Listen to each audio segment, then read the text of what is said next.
Aliko from Somalia says, I love Allah Azza wa Jal a lot, but it is not a problem to love someone. The problem, the real thing is if that someone loves you back. So yes, I know many presidents of the world, countries. The problem is no one knows me. So this knowledge would not benefit me.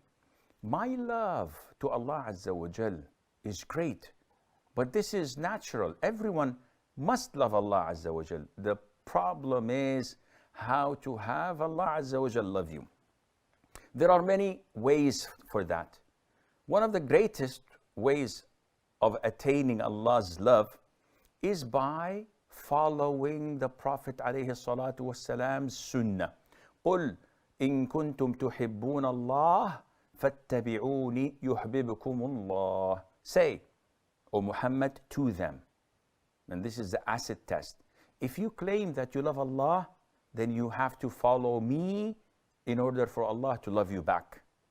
So the easiest, yet the most difficult, and the shortest way to Jannah, yet it is the longest, is to love Allah Azza wa Jal, is to follow the sunnah of the Prophet alayhi salatu wasalam. And following the sunnah is not limited and isolated in forms of worship such as salat. Salat is great. Or fasting. Fasting is beautiful, a pillar of Islam. Or growing the beard. Growing a beard is mandatory. Or shortening your thobe. Shortening your thobe is mandatory, or you will be among the people of hell for having it exceed your ankles. These are part of loving Allah Azza wa Jal and following the Prophet alayhi salatu wasalam. You have to look inside out.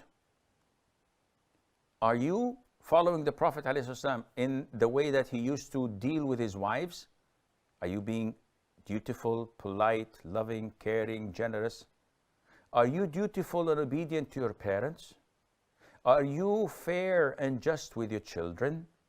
Are your neighbors happy with your neighborhood, with being a neighbor of theirs? Are you truthful when you speak? Trustworthy when you deal with others? Are your bosses satisfied with your commitment to work? Do you use profanity, or you're always honest and use good words and never swear, never curse, never use obscene statements? Do you lower your gaze, or you send it everywhere you wish? Do you listen to what pleases Allah, or is it only music that you... So it's a full package deal. It is not something that you and I sit, relax, rest back and say, okay, I want Allah to love me. Let me take this injection, or let me take this pill. It's nothing like that. You want Allah to love you, you have to walk the talk. You have to act, behave, feel, and communicate with others like the Prophet taught us, alayhi salatu wasalam. Now, there are other means. If you just go to the Quran and Google, Inna Allah yuhibbu, you will find al-muttaqeen, al-tawwabeen, al-mutatahhirin, those who repent, those who fear Allah, those who purify themselves, those who are kind to people. So many things. List them down and try to have all of these beautiful characteristics in you, and with the grace of Allah, you will attain Allah's love.